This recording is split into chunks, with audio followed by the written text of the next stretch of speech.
Una vez más me gozo en estar con mis hermanos y hermanas de la Asociación Pacífico Sur, de nuestra Unión Interoceánica, que seguramente están disfrutando de este Congreso de Mayordomía. Y quiero invitarles para que tengamos una breve oración y hagamos juntos una reflexión, como siempre, basada en la palabra del Señor. Padre que estás en el cielo, aquí continuamos buscando de lo que solamente tú puedes darnos. Y vamos a ir a tu palabra. Queremos aprender a ser fieles a ti. Queremos entender lo que eso significa y de alguna manera permitir que tú hagas esa obra maravillosa en nuestras vidas. Háblanos, Señor, en este momento a través de tu palabra, en el nombre de Jesús. Amén. Amén. Quiero hablarle, hermanos, de la fidelidad, porque en la vida cristiana ese es un tema fundamental. Es decir, nadie viene a la iglesia y entonces se le pregunta, bueno, hermano, hermana, ya que usted vino, ya que está en la iglesia, queríamos preguntarle si usted tiene planes de ser fiel. No le preguntamos a las personas cuando vienen a la iglesia, ¿a usted le gustaría? Mire, aquí hay un grupo de hermanos que son fieles. ¿Le gustaría estar en ese o en otro grupo? No tenemos esas opciones, hermanos. Cuando usted va a la Biblia, se dará cuenta que la única opción para la persona que decide entregarle su vida a Cristo es la fidelidad. Pero una cosa es decir eso y otra cosa es entender por qué Dios demanda eso como algo innegociable de nosotros. Bueno, tal vez debe haber más de una razón, pero estudiando la Biblia me parece que la demanda divina por fidelidad hacia nosotros se debe, entre otras cosas, a la naturaleza misma de la vida cristiana. Es decir, fíjese, ¿cómo comienza la vida cristiana? ¿Cómo se desarrolla? ¿Cómo es posible el crecimiento espiritual? ¿Cómo personas como usted y yo podemos anular la carne, los deseos de la carne y vivir en el Espíritu, la vida del Espíritu? Bueno, no se nos debe olvidar que todo eso comienza con un llamado que nos hace Dios. Un llamado. Si Dios no nos llama, nosotros nunca iríamos. Porque el cristianismo no es acerca de que nosotros buscamos a Dios. El cristianismo es acerca de que Dios nos busca a nosotros, se acerca a nosotros, nos hace una oferta de salvación a nosotros. Y por eso está ese llamado, que es un llamado universal. De tal manera amó Dios al mundo, que ha dado a su Hijo unigénito, para que todo aquel que en Él cree, todo aquel, es un llamado universal. Todo aquel que en Él cree, Dios está diciéndole a todos, por favor crean en lo que yo estoy haciendo. Por eso el apóstol Pedro diría que Dios no tarda su promesa como algunos la tienen por tardanza, sino que es paciente. Porque Él no quiere que nadie se pierda, sino que todos procedan al arrepentimiento. Es un llamado universal. Dios pide a todos que se arrepientan. Muy bien. Entonces todo comienza con ese llamado. Entonces, si Dios nos llamó, primero, gracias Señor, porque si tú no nos llamas, ahí estuviéramos todavía en el mundo. Y segundo, ya que nos llamaste, dinos para qué. Porque cuando alguien llama es porque tiene algo en mente. Llama para algo. Entonces, la vida cristiana no es venir aquí a hacer lo que a mí se me ocurre, porque la vida cristiana comienza cuando Dios me llama, no me la inventé yo. No es una iniciativa mía. Entonces no puedo llegar a la iglesia y decir, ok, de aquí en adelante esto es lo que yo voy a hacer. No. La vida tenemos que comenzarla, la vida cristiana, como la comenzó Pablo, cuando murió Saulo de Tarso y nació Pablo. La primera pregunta de Pablo en Hechos 9:6 fue, Señor, ¿qué quieres que haga? Porque fuiste tú el que me llamaste. Qué lindo eso, hermano querido. Ahora, el punto aquí es que cuando Dios nos llama, debido a que es Él el que nos llama, Él nos recibe como estamos. Gloria a Dios por eso. Gloria a Dios, porque nadie tiene que decir, no puedo ir al Señor. ¿Por qué? Porque no estoy listo. Pero Dios sabe eso y te llamó. No tienes que estar listo para ir a Cristo. Tienes que ir a Cristo para que Él te ayude a estar listo. Dios nos recibe como estamos. Pero eso no quiere decir que Él tiene planes de dejarnos así, porque nos llamó para algo. Él tiene un plan, por eso nos llamó. Así que uno debería, cuando llega a la iglesia, entender que Dios y todo lo que nos ven esperan cambio en nuestra vida. Esa es la idea. Ser cristiano es un cambio. Si alguno está en Cristo, dice la Biblia, nueva criatura es. Por eso es que Dios, aunque nos recibe como estamos, de inmediato comienza en nosotros una obra de transformación. Y esa obra dura toda la vida. Eso es lo que nosotros llamamos el proceso de la santificación. Tomar personas carnales y llevarlas a ser espirituales. Personas que vivían en las tinieblas y llevarlas a vivir en la luz. Eso es un proceso. Santificación. Es tomar algo que era profano, mundano, secular, y santificarlo, es decir, traerlo al ambiente de la santidad y ayudarlo a aprender a vivir en ese ambiente. Eso es lo que hace Dios con nosotros. Y eso dura toda la vida. No porque Dios no tenga poder de hacerlo de una vez, sino porque nosotros tenemos que consentir en entregarle el control completo de nuestra vida al Señor. El agente divino que hace posible esa transformación es el Espíritu Santo. Y el Espíritu usa en especial la santa palabra de Dios para hacerlo.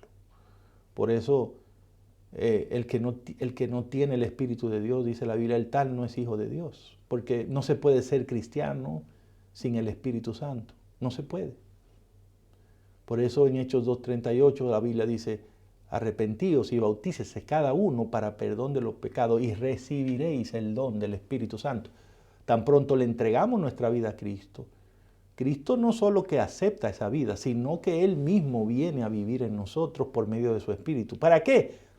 Para hacer posible la transformación que nosotros necesitamos, porque nadie llega a Cristo limpio, preparado, al mediodía de su vida espiritual. No, venimos a la medianoche, en tinieblas, con malas costumbres, con ideas equivocadas.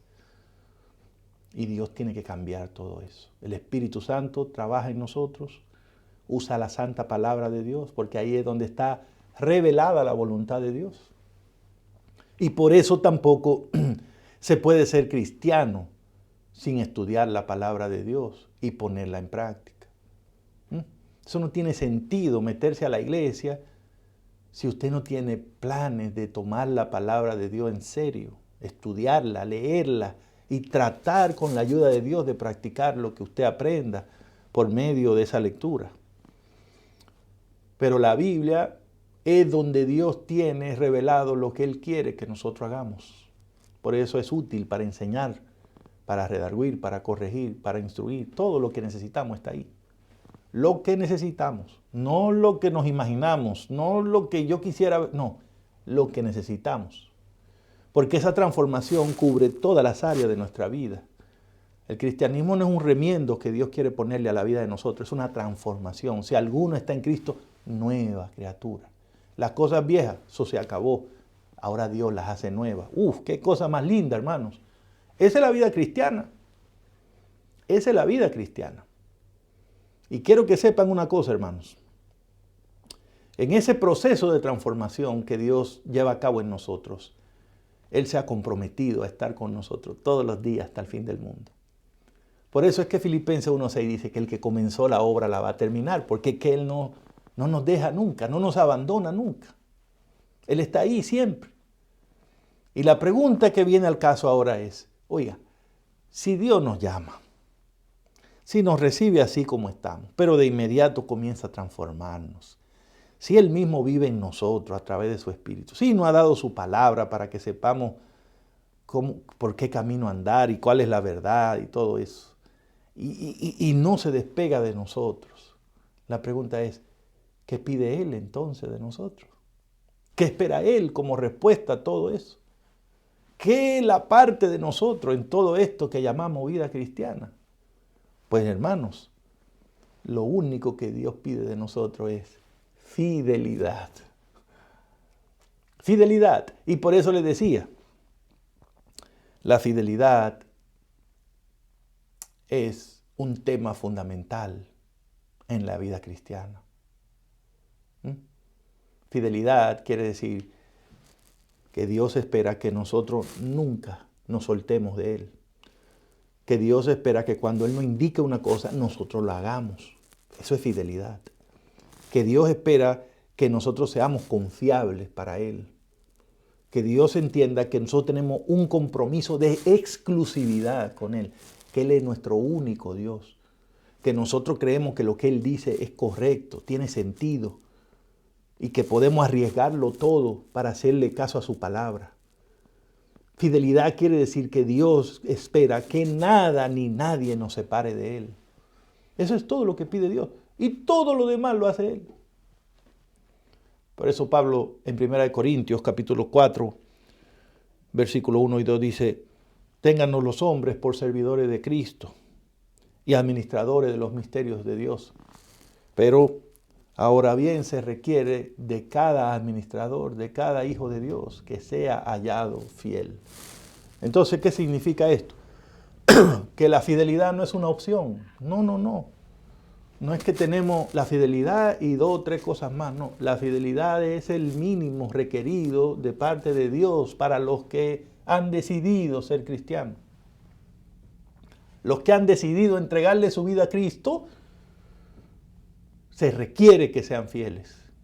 No puede haber vida cristiana, crecimiento cristiano, sin un compromiso de fidelidad con Dios. Y esa es la razón por la que en nuestra iglesia hablamos tanto de esto.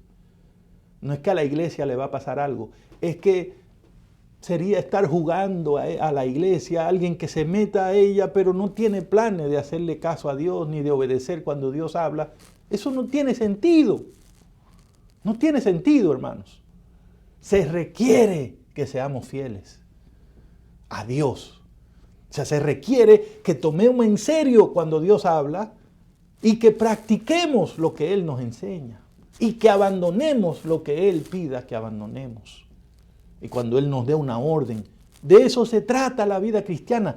Es un compromiso que yo hago a dejarme guiar por Jesús, a hacer lo que Él diga, a escogerlo como mi maestro y como mi Señor.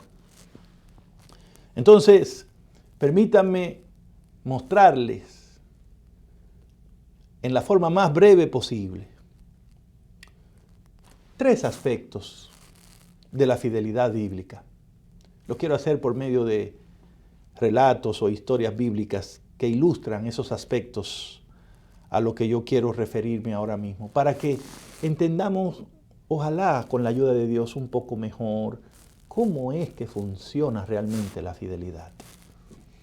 El primero de esos 3 aspectos que yo quiero mencionar es que la fidelidad que Dios demanda de nosotros comienza cuando nosotros aceptamos el plan de Dios para nuestra vida. Usted dice, ok, pastor, ya entendí, Dios hace todo y lo que Él quiere es que yo sea fiel. Ok. Ahora, ¿cómo yo puedo, con la ayuda de Dios, desarrollar esa actitud de fidelidad? ¿Cómo puedo? Muy bien, entonces ahora, las personas comienzan a serle fiel a Dios cuando aceptan el plan de Dios para su vida. ¿Ok? Es decir, la fidelidad no es algo que yo me invento. O sea, yo no soy fiel a mí mismo.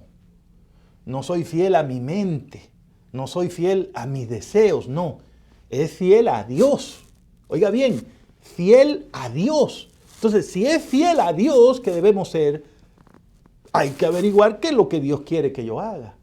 Por lo tanto, hasta que no entiendo el plan de Dios para mí, hasta que no acepto ese plan, pues ni siquiera ha comenzado la fidelidad, porque pues no se sabe a qué es que soy fiel. Aquí no es ser fiel a la iglesia, aquí es ser fiel a Dios. A Dios. Entonces, eso significa que Dios tiene un plan para ti. Dios tiene unos requerimientos. Y hasta que no acepte eso, estás ahí en la iglesia, pero ni siquiera conoces a Dios.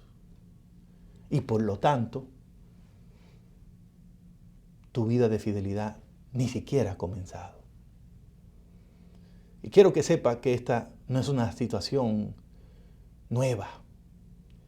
En todas las épocas, desde que existe la iglesia, hay personas que han estado en la iglesia sin ser fiel a Dios porque ni siquiera lo conocían.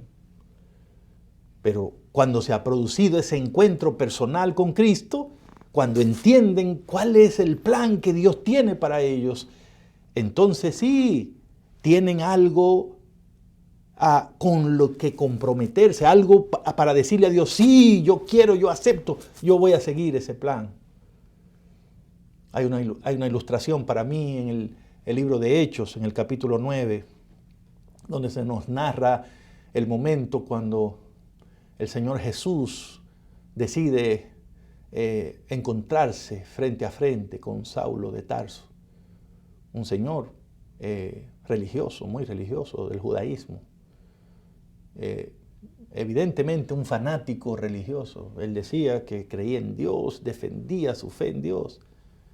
Pero la experiencia de Hechos 9 reveló que él no conocía ni siquiera a Dios. Era tan celoso de su religión que perseguía a las personas que según él estaban dañando esa religión.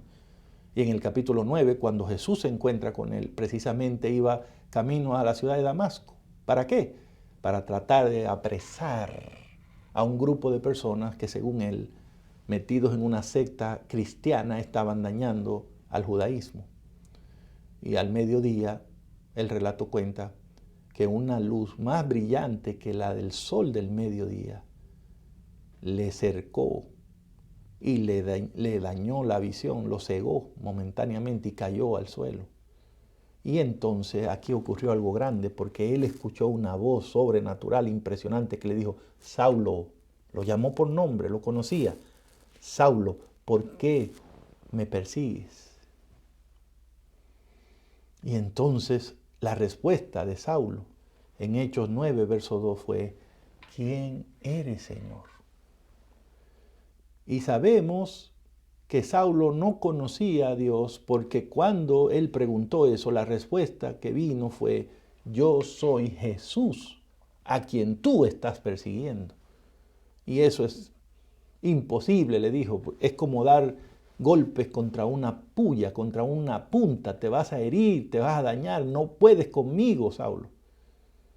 O sea, Jesús estaba hablando, Jesús es Dios. Y Saulo no sabía quién era Jesús porque le preguntó, ¿quién eres?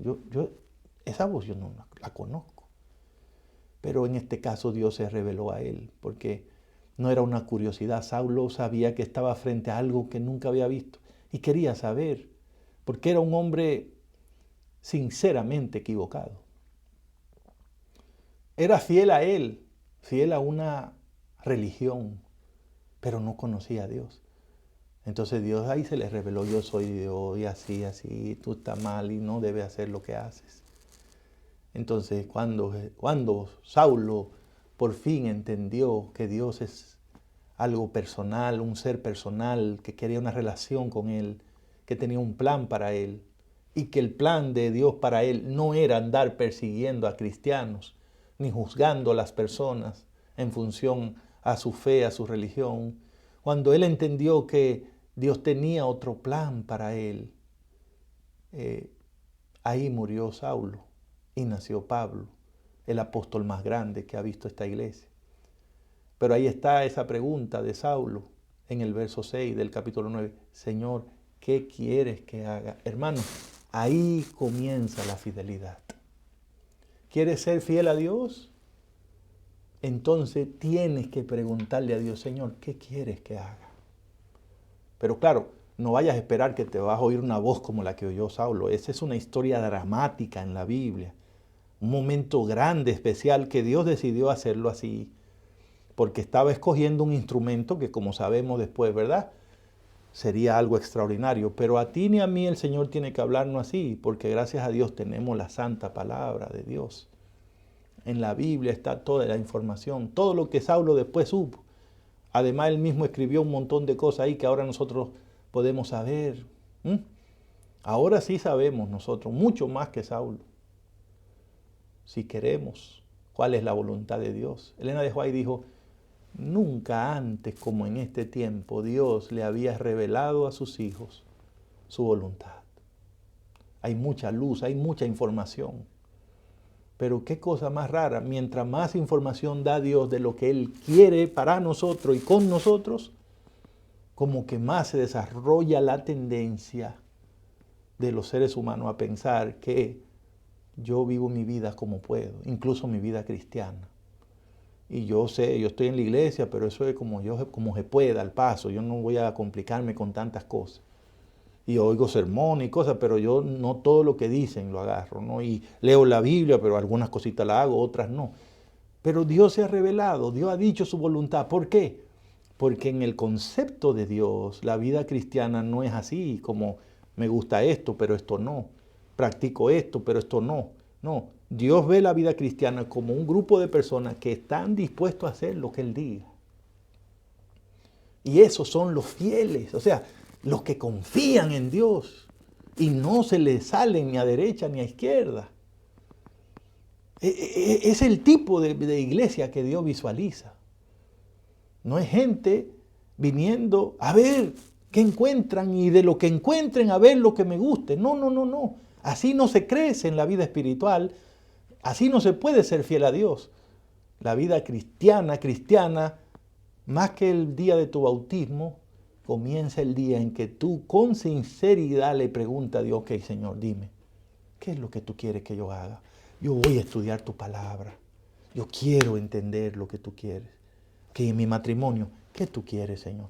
En mi negocio, ¿qué tú quieres, Señor? Que yo haga con mi cuerpo, con mi tiempo, con el sábado, con el dinero que tú me das, ¿qué tú quieres? Y Dios tiene un plan para todo eso. Nadie va a aparecerse en el día final diciéndole al Señor, yo no fui fiel porque yo no sabía lo que tú querías. Dios tiene un plan, se ha revelado.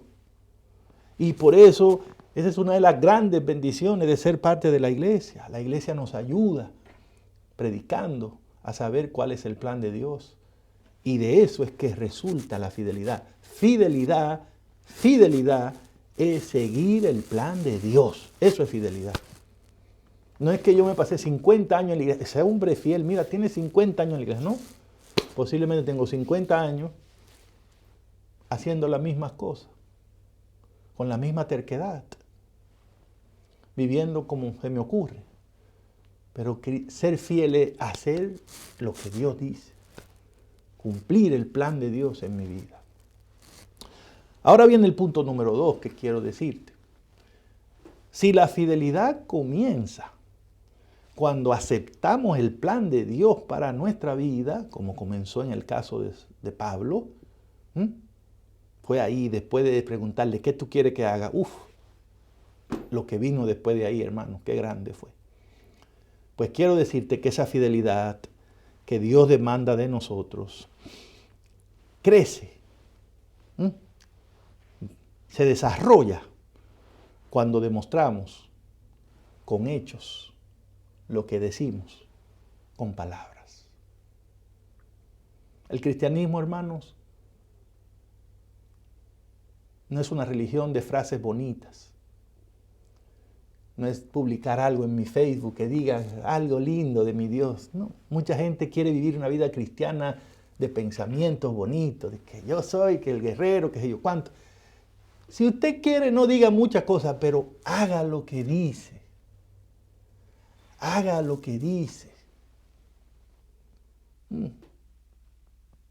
Porque la fidelidad se desarrolla cuando las personas demostramos con hechos lo que decimos con palabras. Hay una parábola muy breve que el Señor Jesús contó una vez, que aparece registrada en el Evangelio de San Mateo, en el capítulo 21 del Evangelio de San Mateo. Yo les invito a ustedes que la lean, si pueden procurarla ahora mismo. Es una muy breve parábola de un par de versículos. Voy a leérsela. Mateo 21, a partir del versículo 28, se llama la parábola de los dos hijos. ¿Qué os parece?, dijo Jesús.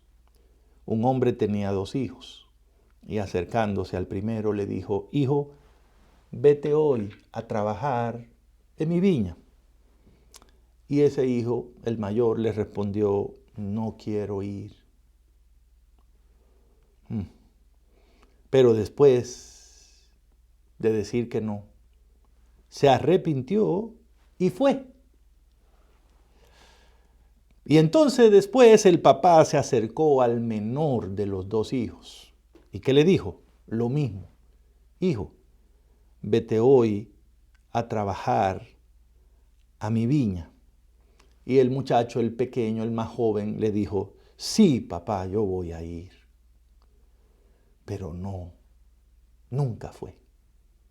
Entonces Jesús termina la parábola con una pregunta: ¿cuál de los dos hizo la voluntad del papá? Y entonces ellos dijeron: pues el primero, es decir, el que fue. El que fue. Y Jesús estuvo de acuerdo con la respuesta y los invitó a ellos también a hacer lo mismo. No solo a decir con palabras las cosas, sino a demostrarlas con hechos. Y esa parábola está ahí para recordarnos que la vida cristiana es así.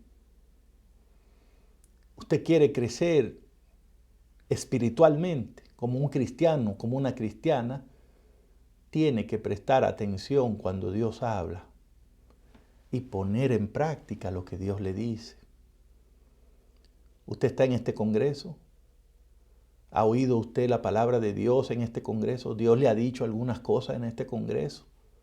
¿Hay cosas que se han dicho que usted sabe que debería hacerla en su vida? ¿Quiere crecer? Hágalo. Esa es la invitación de Dios. Ve a trabajar en mi viña, hijo. Es decir, haz algo. Estás aquí en la iglesia, ¿verdad? Haz algo. Demuéstrame con hechos que realmente me eres fiel. Practica lo que aprendes. Haz algo. Ponlo en práctica. Ve a trabajar hoy. Y a Jesús le parece que esto es un asunto urgente. Ve hoy a trabajar. Comienza hoy a practicar algo. Dios te habla de la importancia de leer la Biblia. ¿La estás estudiando? ¡Qué bueno! ¿No la estás estudiando? Dios te está hablando. ¿Has oído en este congreso que Dios dice que debes perdonar a alguien? ¿Tienes a alguien que debes perdonar? Es para ti el mensaje. ¿Has oído que Dios quiere que seamos fieles devolviendo el diezmo? Generosos dando ofrenda. ¿Hay alguna situación en tu vida con los diezmos? Entonces es para ti que Dios está hablando. Y si tú agarras eso y lo practicas, Dios va a dar crecimiento espiritual a tu vida. Y esa es la forma como la fidelidad crece. No crece por tener muchos años en la iglesia. No crece por oír muchos sermones o mucha música cristiana. No. Hay una sola forma de crecer en la vida cristiana. Es haciendo lo que Dios dice y perseverando en eso.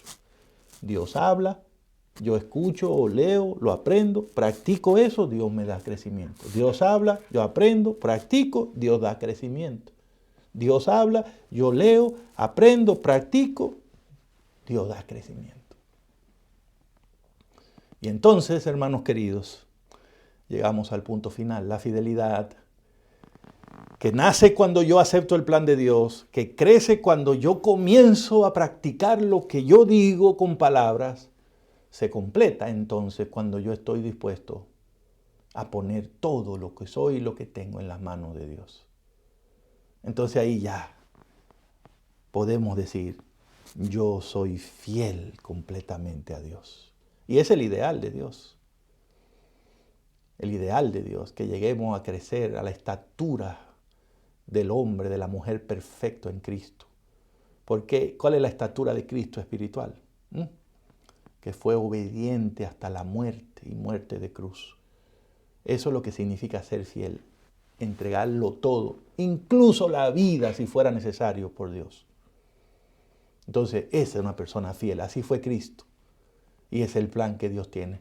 Pero no significa que Dios nos está pidiendo que muramos en una cruz. No tiene sentido. A usted lo pueden, o a mí, Dios nos libre matar en una cruz, pero eso no significa gran cosa. Que lo mataron y ya.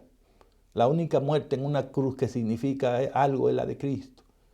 Pero a ambos, a Cristo y a nosotros, Dios nos pide que lo entreguemos todo, que hagamos su voluntad siempre. Y eso es lo que nosotros tenemos que aprender. Ser cristiano es ponerlo todo en las manos de Dios.